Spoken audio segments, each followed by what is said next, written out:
नमस्कार, मेरा नाम है अमित यादव और वो कहते हैं कि जग है रंगीला, आसमान है नीला। मगर सवाल ये है कि आसमान नीला ही क्यों है?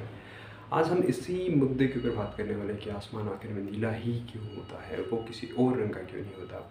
हालांकि ये सब चीज़ें हम बचपन में पढ़ चुके हैं, अपने 8वीं कक्षा के अंदर, 10वीं कक्षा के अंदर, 12वीं कक्षा के अंदर कभी ना कहीं सुना होगा, पढ़ा होगा कि दरअसल जब सूरज की किरणें, जब सूरज की लाइट जब आसमान के अंदर आती है तो वहाँ पे पार्टिकल्स होते हैं, पार्टिकल्स स्कैटर होती है, स्कैटर होने की वजह से लाइट बिखरती है और लाइट बिखरती वो है जिसकी वेवलेंथ कम होती है। आपने ये चीज़ पढ़ी होगी और उसके अंदर आपने ये पढ़ा होगा कि जैसे हाँ, जैसे मैंने अभी कहा कि वेवलेंथ जिसकी कम होती है। अब मैं आपको जो चीज़ बताने चाह रहा हूँ वो ये है कि अगर आप सनलाइट को देखेंगे, सनलाइट के अंदर हम कहते हैं कि सूरज की रोशनी के अंदर 7 रंग होते हैं और 7 रंग होते हैं violet, indigo, blue, green, yellow, orange and red. यानी बेसिकली अगर मैं कहूँ तो विबग्यो, मेरे पीछे लिखा हुआ आप देख सकते हैं यहाँ पे विबग्यो, ठीक है। और सेम विबग्यो कलर जो मैंने यहाँ पे बनाया प्रिज्म, एक हल्का सा प्रिज्म के अंदर से मैं वायलेट को पास करता हूँ तो यहाँ पे ये 7 कलर्स के अंदर डिस्ट्रीब्यूट होता है या स्पेक्ट्रम आपका बनता है, इसे हम डिस्पर्जन ऑफ लाइट बोलते हैं। ओके, सो अब बात यहाँ पे आती है कि अगर आप यहाँ पे भी देखेंगे, इस डायग्राम में भी अगर आप देखेंगे तो यहाँ पे वायलेट कलर नीचे है, रेड कलर ऊपर है। और अगर मैं आपको इस यहाँ पे दिखाऊँ, सो हियर अगर आप यहाँ पे कह सकते हैं वायलेट से लेके जब हम रेड की तरफ जाते हैं तो आपकी वेवलेंथ इंक्रीज होती है, यानी सबसे मैक्सिमम वेवलेंथ होगी आपकी आर की, यानी लैम्बडा मैक्स, और आपकी वायलेट की लैम्बडा मिनिमम, यानी इसकी अप्रोक्सीमेटली 400 नैनोमीटर होती है, इसकी अप्रोक्सीमेटली 700 नैनोमीटर होती है। जिनको पूरा देखना है कि वैलिडिटी कितनी होती है, तो उनके लिए मैंने यहाँ पे एक रेंज लिखी हुई है ऑलरेडी, ठीक है। आप यहाँ से देख सकते हैं। अब पॉइंट यहाँ पे क्या है? पॉइंट यहाँ पे ये है कि जब मैंने अभी स्टार्टिंग में कहा कि जिसकी वेवलेंथ कम होगी वो स्कैटर ज़्यादा करता है, बट यहाँ पे अगर हम देखें कि मुझे वायलेट की वेवलेंथ सबसे कम नजर नहीं आई। वायलेट की 400 टू 420 नैनोमीटर के अप्रोक्स इतनी वैल्यू होती है, ठीक है। अब बात यहाँ पे आती है कि यार फिर तो वायलेट ज़्यादा स्कैटर होना चाहिए, लेकिन फिर हमें आसमान ब्लू नज़र क्यों आता है? आना तो फिर वायलेट चाहिए अगर वायलेट ज़्यादा स्कैटर हो रहा है तो। अब यहाँ पे एक कहानी बनती है कि आखिर ऐसा क्यों हो रहा है, आखिर ऐसा क्यों, मतलब वाई इट इज़ हैपनिंग। देखिए, स्टार्टिंग से बात करते हैं। स्टार्टिंग से बात अगर हम करें तो हमें पता है कि जो सूरज की रोशनी होती है उसमें केवल ये 7 रंग नहीं होते हैं, उसके अंदर इलेक्ट्रोमैग्नेटिक रेडिएशन का आपको एक पूरा स्पेक्ट्रम होता है, जिसके अंदर आप UV rays, X rays, infrared rays, visible range, microwave region, radio wave, ये सारी की सारी चीज़ें आती हैं आपकी उसके अंदर।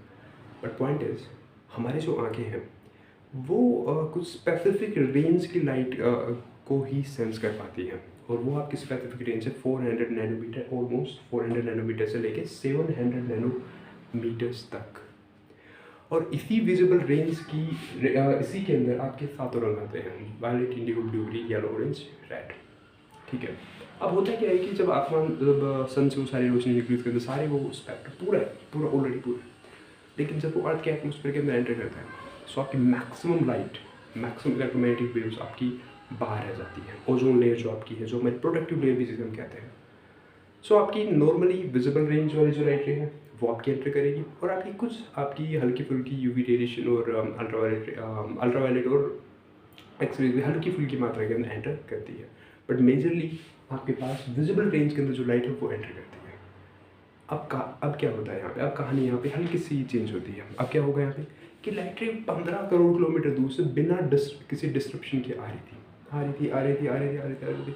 जैसे आपके एटमोसफेयर के अंदर एंटर हुई, आपके एटमोसफेयर के अंदर एंटर होने के बाद कुछ लाइट आपकी बाहर निकल गई, जो विजिबल रेंज जो आपकी एंटर हुई, अब वो विजिबल रेंज के अंदर जो आपके अलग अलग वेवलेंथ है, अगर आप ध्यान देखेंगे जो सनलाइट अभी आ रही है ना, उस सनलाइट के अंदर अलग अलग वेवलेंथ है ये, यानी वो आपका मिक्सचर है वेवलेंथ का। अब होता क्या है यहाँ पे, एटमोसफेयर के अंदर अगर मैं देखूँ यहाँ पे नाइट्रोजन की मॉलिक्यूल्स होंगे, ऑक्सीजन की मॉलिक्यूल्स होंगे, क्योंकि एयर तो है, आसमान के अंदर एयर तो है, ऑब्वियस सी बात है। सो उस एयर के अंदर नाइट्रोजन ऑक्सीजन की मॉलिक्यूल्स होंगे, उनका साइज भी काफ़ी छोटा होता है, ठीक है। सो होता क्या है कि जो लॉन्गर वेवलेंथ की जो लाइट है ना, वो लाइट उनसे टकराने के बाद स्कैटर कम हो पाती है, और जो आपके पास शॉर्टर वेवलेंथ की लाइट है वो आपकी स्कैटर ज़्यादा हो पाती है। सो यानी बेसिकली अगर मैं कहूँ यहाँ पे ग्रीन के इस तरफ अगर देखूँ, VIB, वायलेट, इंडिगो, ब्लू, ये वाले जो कलर हैं आपके, ये आपके डोमिनेंट होंगे जब स्कैटरिंग की बात होगी तब।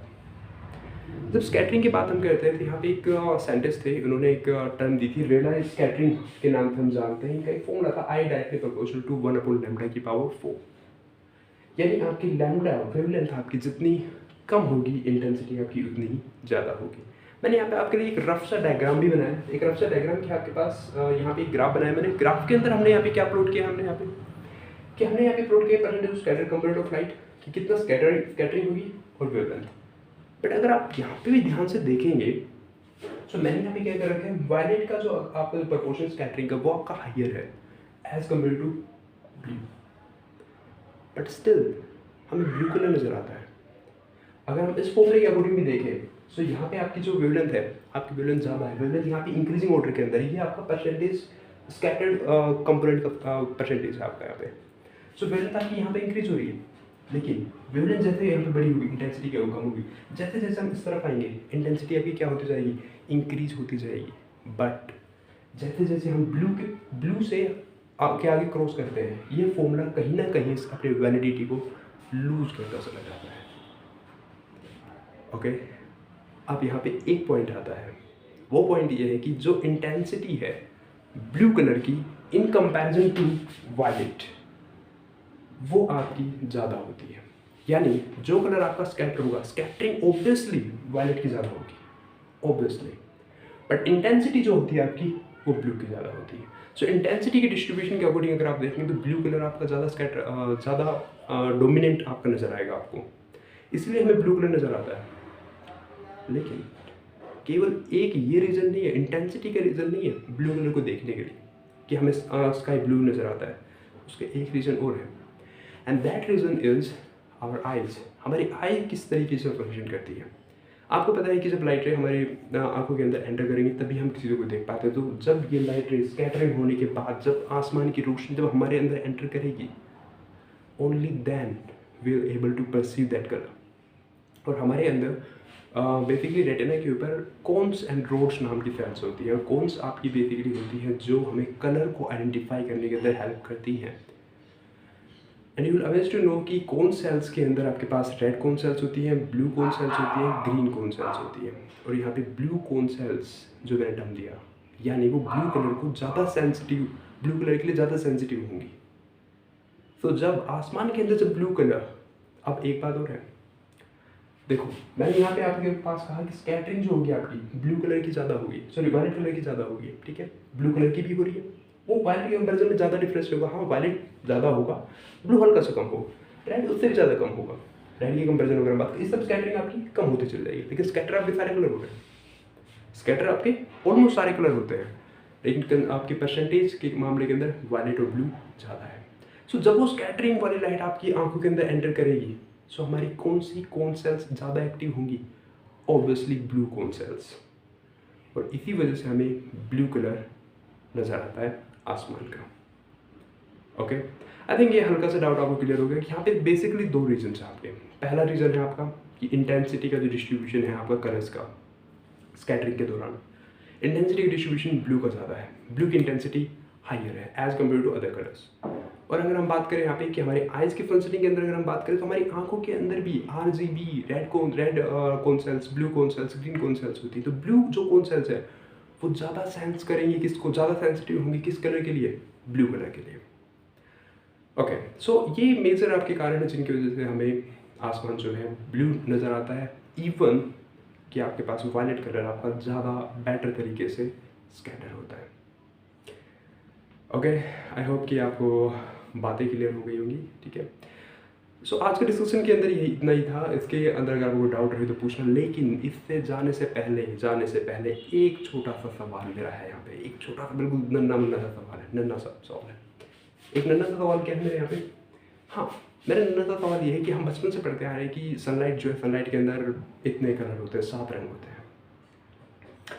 या अगर मैं यहाँ पे प्रिज्म के अंदर सनलाइट को इंसिडेंट करता हूँ और 7 रंगों के अंदर स्प्लिटिंग होती है, इसको डिस्पर्जन बोलते हैं, डिस्पर्जन लाइट बोलते हैं। लेकिन अगर मैं आपसे ये बात कहूँ कि सनलाइट में असल में कोई कलर होता ही नहीं है तो, या फिर अगर मैं ये कहूँ कि प्रिज्म के अंदर जब यहाँ पे स्प्लिटिंग होती है, यहाँ पे बेसिकली कलर्स अलग अलग होती नहीं है, यानी ये कलर्स यहाँ पे कभी नहीं होते, विबग्योर कभी नहीं बनता, यानी विबग्योर कभी नहीं होता, या यहाँ पे कलर्स कभी नहीं होते हैं। बेसिकली अगर मैं टू बी एग्जैक्ट अगर कहना चाहूँ, यहाँ पे कभी कलर्स नहीं होते हैं, सनलाइट के अंदर कभी कलर नहीं होते हैं, सनलाइट में कोई कलर होता ही नहीं है। अब आप कहेंगे कि सर ये तो क्या बकवास कर रहे हैं आप, ये बात तो हमें कुछ हज़म हो नहीं रही है। लेकिन मेरे दोस्तों, ये बात सच है कि सनलाइट में कोई कलर नहीं होते। अब आप कहेंगे कि इतनी राम कहानी जो हमने पढ़ी कि सन के अंदर 7 रंग होते हैं, अच्छा ब्लू का ये वेवलेंथ है, ये कलर स्कैटर हो रहा है, वो हो रहा है, फिर ब्लू कलर हमारे अंदर आ रहा है, फिर वही हमारी ब्लू कौन सेल्स सेंस कर रही है, और फिर हमें आसमान का रंग ब्लू नज़र आ रहा है, और अब आप पूरी राम कहानी करने के बाद आप कह रहे हैं कि भाई कलर ही नहीं होता है लाइट के अंदर। Well, that's a discussion for another video. सो अगले वीडियो के अंदर डिस्कस करते हैं कि आखिर सनलाइट के अंदर कोई कलर क्यों नहीं होता है। Okay, so till then keep watching, और अगर आपको कोई डाउट रहे तो प्लीज़ कमेंट करिएगा। धन्यवाद, आपका दिन शुभ हो। Thank you very much.